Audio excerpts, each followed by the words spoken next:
that huck too and spit on that thing. You get me? That girl said huck, spit on that thing. That's boring. I'm farting on it. Exactly. Speak to him, Toothless. I'm farting on it. Oh, you gotta give him that huck too and spit on that thing. You get me? That's boring. I'm farting on it. Shout out to the brother Outlaw for sending me this. You know, certain things I don't be privy to just in terms of the newest news. And this is kind of crazy just in terms of how they trying to normalize this element of harlotry when it comes to the woman. We already understand that in these days the woman is on top. The woman is at the forefront. This is their world.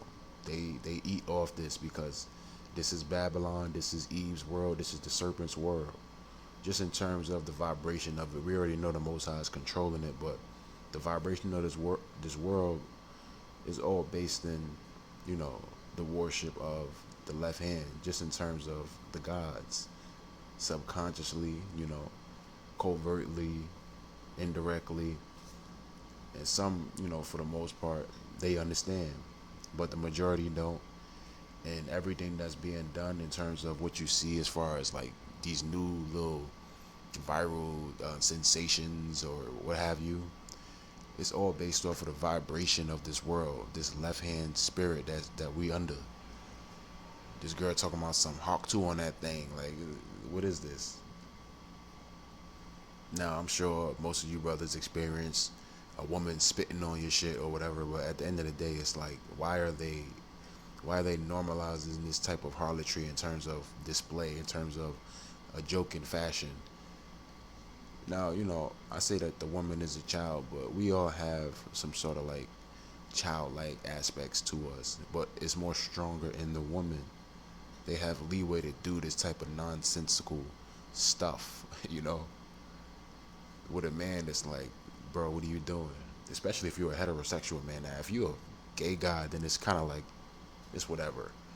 But when it's a heterosexual man, especially a heterosexual black man, you're always going to be questioned. It's always going to be a different type of, you know, reverberation from it or reaction from it. It just is what it is. It's just crazy that this is, you know, this is being covered on a high scale.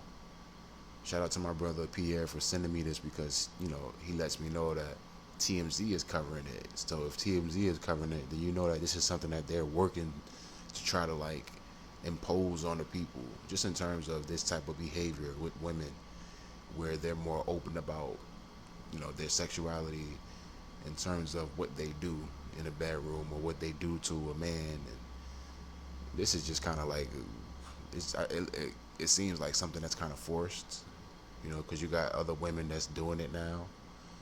So it's just one of those things where we understand that, you know, they working on a childlike level. Part of that is okay because it's all nature. The Most High gave the woman a certain nature, and part of her nature is being childlike. It just is what it is, you know. But for the most part, man, this world, everything is galvanized by the left hand. That's why it's important for us to moderate these women, especially if you got a girlfriend or a daughter. Moderation is key, but it's hard because we in a world where it's ubiquitous when it comes to the left hand energy, when it comes to all this nonsense that goes on in it, as far as, you know, what emits from the left, like stuff like this. What about this is right? Unless, you know, we're in the act and we're alone in our private quarters or whatever, me and my lady, that's cool. But when it comes to like this, it's just nonsensical. And then she talking about farting on it, and you hit like, these women, they have this nature about them that's really kind of like silly, this cackling nature where they could be a little goofy, and that's cool. But it's like they really want to highlight that. They want that to be the norm. It's okay to quote unquote be yourself, right? You know, that's just the world we live in. Do you like spitting on that thing? It's got to be super wet, so of course it's got to be fucking. No. Do you like pretend this is my weenie? Do you like spitting on it? What do you spit on it?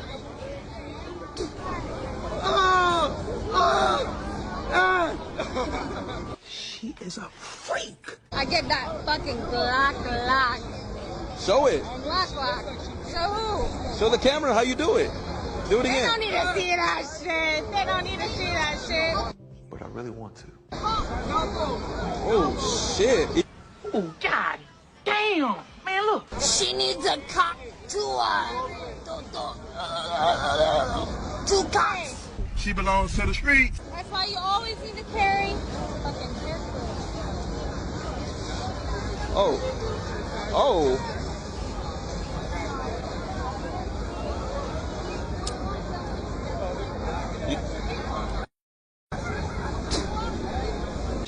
She want me. She want me.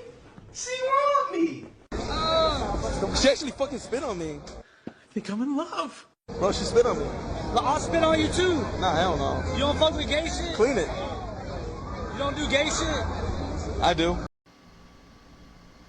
Mook ass Batsy boy said I do. Fucking crazy, man. Yo, this is crazy. This is how they promote and normalize whoredom or harlotry amongst women. And it's just also how you know that men are held to a higher standard than women, especially subconsciously. Because if men were doing this, it would be a whole thing about it. But being that it's women, it's like it's okay. And subconsciously, if you know, it doesn't necessarily like impact us to a degree. Just in terms of like the reaction. It's like, oh wow, you know, they just having fun, or oh, she's just expressing herself.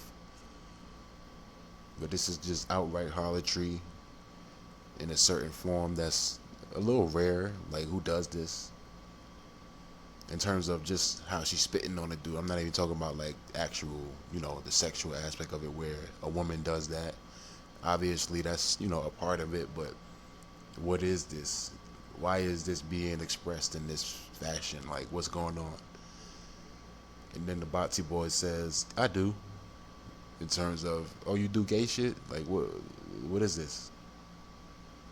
This is how you know they try to normalize these things, especially when it's like on a high, you know, on a high scale in terms of broadcast. It's like TMZ is covering this type of dynamic. That's how you know it's something that they really want to push on people. Like, they want you to, you know, they want you to act out and do immature shit like this, especially when it comes to how women express themselves sexually, even if it's in a joking fashion. Because a woman is a child at heart. She just is. Not saying that the woman don't have qualities about her that's beautiful and she's not mature or whatever, but for the most part, at heart and her real nature, she's a child. That's why she connects more with the child. I remember the other day I was sitting with my cousin, and my cousin was talking to my younger cousin. Mind you, my cousin, she's like 36. She was talking to my younger cousin, my 5-year-old cousin, as if she was her age, or at least like 2 years older than her, like she's a child herself, because they get into that type of element. They just do. They have that type of DNA where they're more synonymous with the child in certain ways, and it shows. It manifests itself. This time we are talking about NBA legend Shaquille O'Neal hanging out with the new internet sensation Hawk to a girl after she joined Zach Bryan on stage in Nashville. Let's watch this video for more information. Shaquille O'Neal has set social media ablaze after being spotted alongside Hailey Welch, the new internet sensation known as the Hawk to a girl. Welch became famous for a viral clip in which she gives a graphic demonstration of how to give good oral sex. In one picture, O'Neal can be seen staring into Welch's eyes, while in another, he is posing alongside Welch and a friend who also appeared in the viral video. Since the clip went viral, Welch has gained a massive social media following and has capitalized on her newfound fame by releasing merchandise featuring the now iconic catchphrase. Welch made a public appearance over the weekend, jumping on stage with country music star Zach Bryan. The 23-year-old was spotted on stage with Bryan on Saturday night during his Quit Tin Time tour at Nashville's Nissan Stadium. She most likely hit Shaq with the Hawk Tour too. This is how you know when something is meant to be pushed and why they push certain people. You know, it's like this person didn't just come out of nowhere. She most likely was prepped and this was her job. to be a viral sensation. And shout out to my brother Pierre, because he mentioned the whole Kim K aspect when it comes to the sex tape. That's kind of like what is mimicking. This person is famous, relatively famous, Kim Kardashian, off of a sex tape, and it seems like this person, Miss Welch, they really pushing her based off of her demonstrating something sexual. So it just shows you more of the understanding that we living in a harlot type of world, a harlotry type of world, for lack of a better expression. This world is based off of the left hand, and when it comes to what comes from it, as far as like what emanates from it, it's always going to be something that's base, like low level. It just is what it is. And she's aligning herself with Shaq, which is just like odd. Like, what is this? This is how you know there's more than meets the eye when it comes to these characters. TMZ is covering it. TMZ, like, it's why is TMZ covering something like this unless it's more to it as far as whatever role this character is supposed to be playing. It's crazy. This woman even has a brand, even got merch. It's crazy. Black, white, and red as well. Even with this one, the black and the yellow. Even when it comes to the clothing, man, you got that esoteric conveyance. Just on a simple level. Not too crazy. And you got the duck and the raccoon. What's going on? What's up? What's going on here? Hawk 224. Spit on that thing. It's crazy. Oh, man.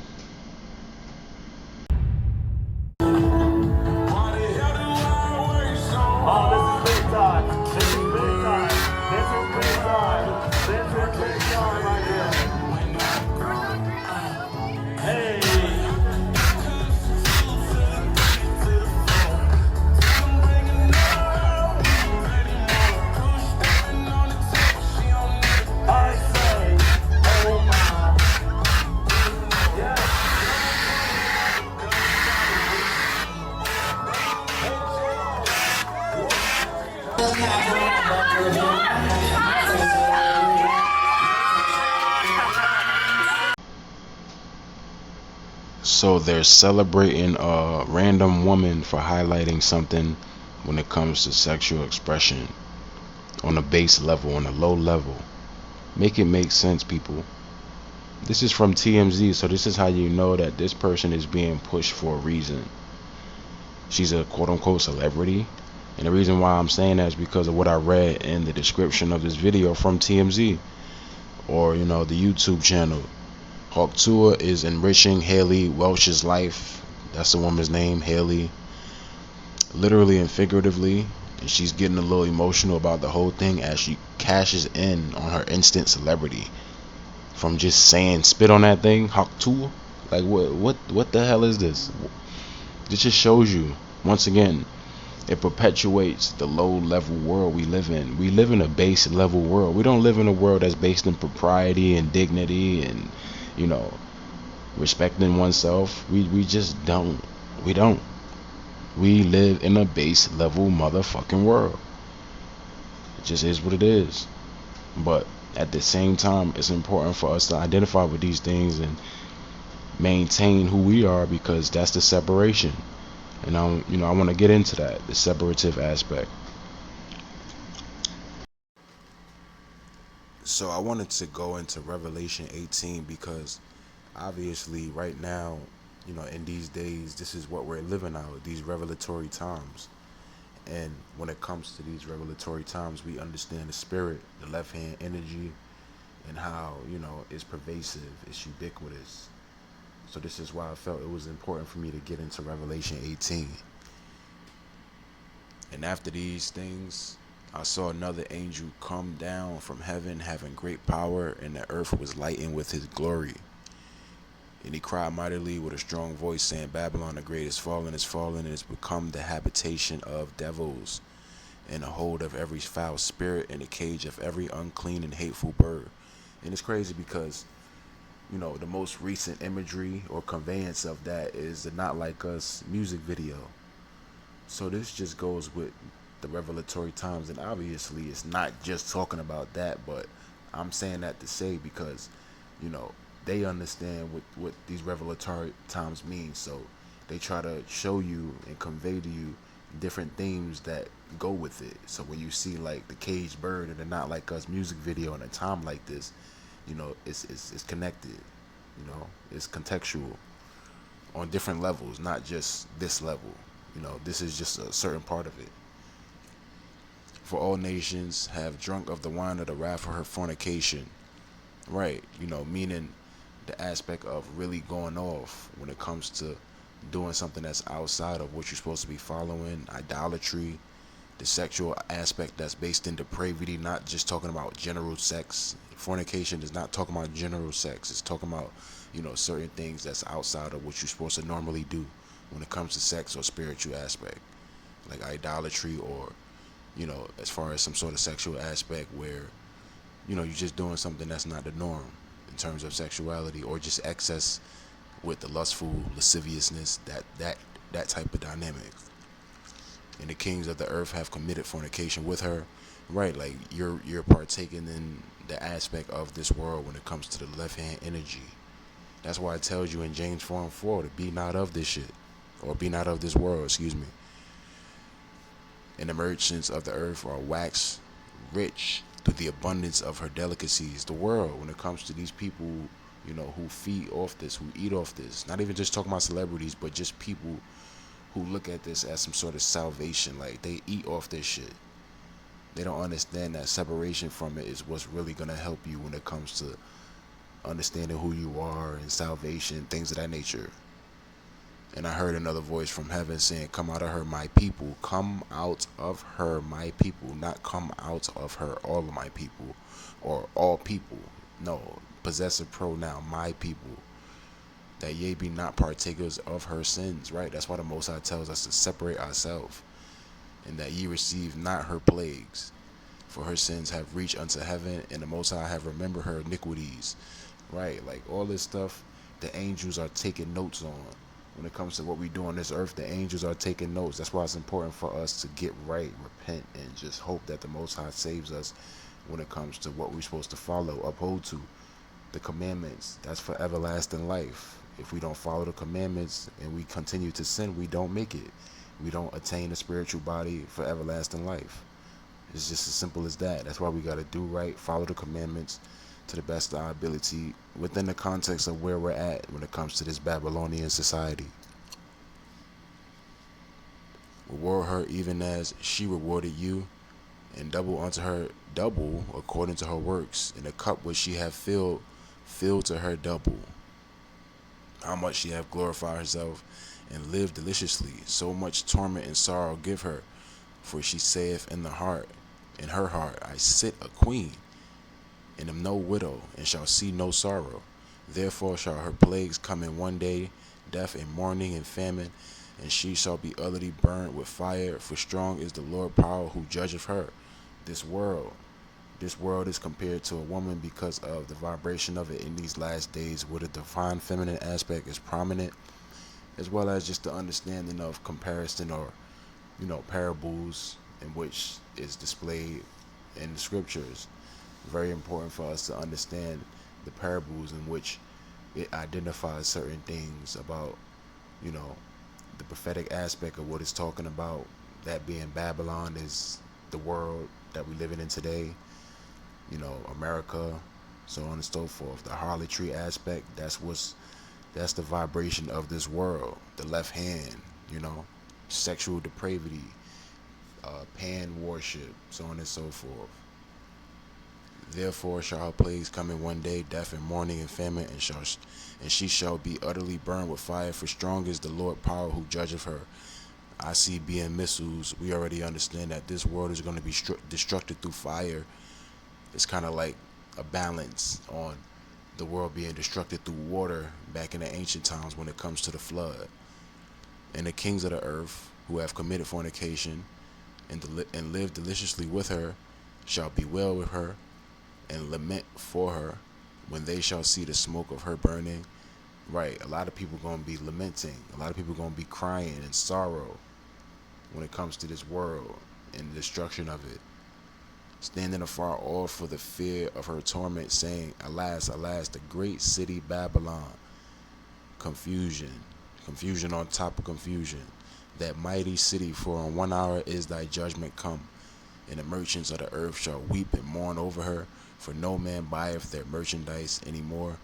The merchandise of gold and silver and precious stones and of pearls and of fine linen. This is just talking about the things that we use to exchange when it comes to currency for what we need. These things aren't going to be no more, right? And also in terms of the understanding of what these things actually are supposed to be, where they come from, in terms of the real understanding of money, that being consumption goods, or capital goods. Silk and scarlet, fine linen and purple and silk and scarlet, and all thine wood, and all manner vessels of ivory, and all manner vessels of most precious wood, and of brass and iron and marble, and cinnamon and odors and ointments and frankincense and wine and oil and fine flour and wheat and beasts and sheep and horses and chariots and slaves and souls of men, going into the understanding of possessions and just the things of the world, the necessities, so on and so forth, and the people in general, and the fruits that thy soul lusted after are departed from thee, right? The things that we yearn for, so on and so forth, and all things which were dainty and goodly are departed from thee, as well as the things that's necessary, the essentials. That's what it's going into in terms of the fruits. And thou shalt find them no more at all. The merchants of these things which were made rich by her shall stand afar off for the fear of her torment, weeping and wailing, and saying, Alas, alas, the great city, that was clothed in fine linen and purple and scarlet and decked with gold and precious stones and pearls, going into the harlotry aspect, the mother of harlots. That's what this video is revolved around when it comes to what we saw in the beginning, right? For in 1 hour, so great riches is come to naught, and every shipmaster and all the company and ships and sailors and as many as trade by sea stood afar off, and cried when they saw the smoke of her burning, saying, What city is like unto this great city? And they cast dust on their heads and cried, weeping and wailing, saying, Alas, alas, that great city wherein were made rich all that had ships in the sea by reason of her costliness, for in 1 hour is she made desolate. We're going to go more into this in a separate video. I just wanted to go into, the book of Revelation 18 because it really encapsulates this video in terms of the understanding of now and why it's important for us to separate ourselves from the vibration of this world, especially these days. Rejoice over her, thou heaven, and ye holy apostles and prophets, for the Most High have avenged you on her. The Most High is not with this world, man. And this is just an example of it. And the mighty angel took up a stone like a great millstone and cast it into the sea, saying, Thus with violence shall that great city Babylon be thrown down. Violently. Not coming on some lollipop peachy stuff, when it comes to Christ and his imminent destruction on this earth, when it comes to what he's going to cause from the power of the Heavenly Father. For the Most High have avenged you on her. And a mighty angel took up a stone like a great millstone and cast it into the sea, saying, Thus with violence shall that great city Babylon be thrown down, and shall be found no more at all. And the voice of harpers and musicians, right? And the voice of harpers and musicians, and of pipers, and of trumpeters, pipers, right? Going back to Pan. But when it comes to the pipe aspect, it's talking about the flute, right? Shall be heard no more at all in thee, and just music in general, the things that we generally are accustomed to, listening to, or are accustomed to being before. It's not going to be anymore. And no craftsman of whatsoever craft he be shall be found any more in thee, and the sound of a millstone shall be heard no more at all in thee, and the light of a candle shall shine no more at all in thee, and the voice of the bridegroom and of the bride shall be heard no more at all in thee. For thy merchants were the great men of the earth, for by thy sorceries were all nations deceived. Yes, sorceries. What's sorcery? It's what you see when it comes to the program you watch on TV. That's part of sorcery. Everything that's galvanized in this world is based in for the most part, sorcery. That's just what it is. With the women in the makeup and how they're able to like really turn into something else. Part of that is sorcery. And it's not taken away from the natural beauty of the woman. I'm just saying it's like you see two different people. Part of that is sorcery. You know, witchcraft, so on and so forth. Whether it be covert, overt, indirect, on a level where it's like overt worship or veneration of the left. That's just what it is. We live in a world that's based in heavy sorcery, right? So that's why it's important for us to understand, this encapsulated verse right here where it says, "For by thy sorceries were all nations deceived, and in her was found the blood of prophets and of saints and of all that were slain upon the earth." Also going back to the time of the tower where, all nations were deceived from the sorceries. This weakened the nations, the same thing. The nations are weakened based off of them capitulating to something that's not necessarily good for them in the long run. And also, just when it comes to just mere impression, a lot of people are just impressed upon.